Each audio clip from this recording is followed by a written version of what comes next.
ஓ பன்னீர்செல்வம் திமுகவின் B team என்பது தற்போது உறுதியாகிவிட்டதாக கூறியுள்ள எடப்பாடி பழனிசாமி, அதிமுகவிலிருந்த களைகள் அகற்றப்பட்டு விட்டதால் அதிமுக இனி செழித்து வளரும் என்று தெரிவித்துள்ளார்.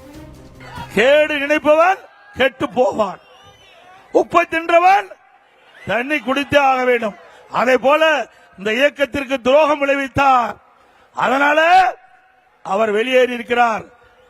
உண்மையிலேயே இந்த கட்சி அவருக்கு எவ்வளவோ அடையாளத்தை கொடுத்தது. சாதாரணவராக இருந்தவரை முதலமைச்சர் நாற்காலியிலே அமைத்து அமர வைத்த இயக்கம் அதிமுக.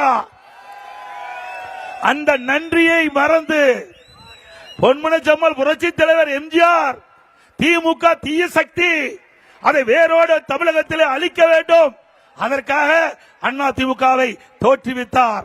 அப்படிப்பட்ட பொன்மனச்செம்மல் புரட்சி தலைவர் எதற்காக இந்த இயக்கத்தை தோற்றுவித்தாரோ, யாரை எந்த கட்சியை தமிழகத்தில் இருந்து வேரோடு அழிக்க வேண்டும் என்று நினைத்தாரோ அந்த கட்சியிலே நேற்றைய தினம் திரு OPS அவர்கள் அடைக்கலம் புகுந்திருக்கின்றார்.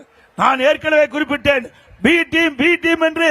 இப்பொழுது பி டீம் நிரூபணமாகிவிட்டது.